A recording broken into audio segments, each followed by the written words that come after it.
क्या समाचार है, क्या समाचार है। एक ताजा खबरों के अनुसार इस बात का पता चला है कि यूरोप के लोगों के बारे में कहा जाता है कि वो आवश्यकता से ज्यादा कामातुर यानी कि ठरकी होते हैं। Swedish state institute for research ने हाल ही में एक रिपोर्ट में कहा है कि स्वीडन में ज्यादातर लोग, खासकर महिलाएं, अपनी सेक्स लाइफ से खुश नहीं हैं। शायद यही वजह है कि स्वीडन में आजकल सेक्स कोचिंग सेंटर्स का खूब बोलबाला है। ऐसे कोचिंग सेंटर्स में भारतीय मूल के सेक्स गुरुओं की बड़ी डिमांड है।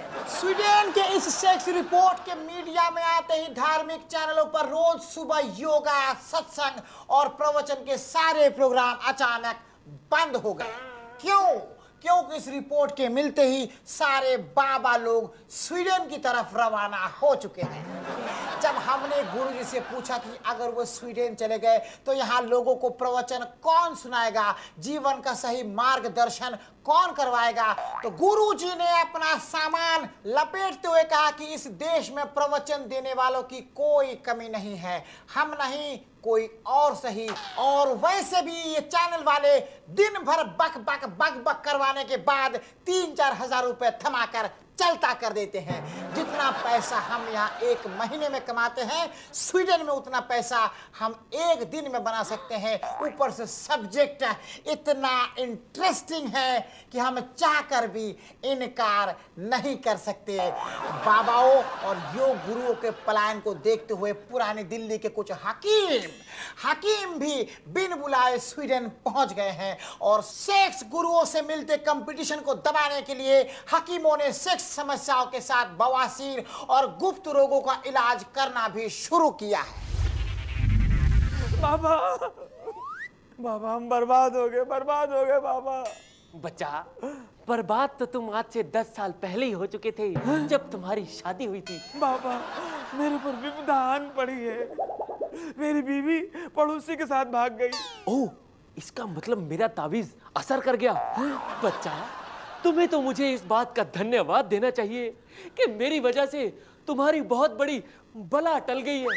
बाबा, मैंने सिर्फ ये निवेदन किया था कि मेरे कारोबार से टेंशन दूर कर दो। मैं तो पूरा ही बर्बाद हो गया। मेरा मकान गिरवी हो गया, अब मैं कहाँ रहूंगा? बच्चा, तुमने ही तो कहा था कि मुझे मकान में नहीं रहना, मुझे बंगले में रहना है। तो मकान मैंने तुम्हारा छुड़वा दिया, अब बंगला तुम खुद खरीद लो। मैं बंगला कैसे खरीदूं? मेरे पास पैसे कहाँ हैं? तो तुम एक काम करो जी, अखबार में एक इश्तिहार दे दो। हाँ, कि 500 रुपए देके 5 दिन में करोड़पति बनो। फिर क्या, लाखों लोग तुम्हें 500 रुपए भेजेंगे और तुम 5 दिनों में बन जाओगे करोड़पति। बाबा, मगर ये तो उन लोग साथ चीटिंग है। वो मुझसे पूछेंगे करोड़पति बनने का आइडिया कहाँ है, तो मैं क्या बोलूं? तुम उनसे बोला कि जैसे मैं करोड़पति बना हूं, वैसे ही बनो। है? अब जाते जाते टॉप 5। आज का टॉपिक है, क्यों हारी मायावती चुनाव। क्या कारण यह है कि मायावती मुख्यमंत्री पद से बोर हो गई थी? और कारण नंबर 2, क्या मायावती अपनी जिंदगी से पक चुकी हैं और शादी करके फाइनली सेटल होना चाहती हैं? या फिर क्या ये वजह है कि उत्तर प्रदेश की जनता को मायावती का नया हेयर स्टाइल बिल्कुल पसंद नहीं आया? कारण नंबर 4, क्या मायावती खुद पर आधारित फिल्मों में काम करना चाहती हैं और शायद मेकओवर के लिए कुछ टाइम चाहती हैं? या फिर क्या इस बात में सच्चाई है कि जितने उत्तर प्रदेश के आईपीएस, आईएएस ऑफिसर और उनके पार्टी के कार्यकर्ता उनके ही घरेलू काम कर करके ऊब चुके थे? वजह कुछ भी हो, हम आपको सुनाने में लाचार हैं, क्योंकि हम तो सुनाएंगे समाचार है। जी हाँ, हमारा खास कार्यक्रम जो आप देख रहे हैं। फिर मुलाकात होगी, क्या समाचार है। ठीक बोला ना? बहुत अच्छा Champak ji, you too good. मैं बंद करिए। अच्छा चंपक जी, पिक्चर आज नहीं। Corner seat. चंपक जी, दुबे जी सुन लेंगे तो छोड़ेंगे नहीं आपको।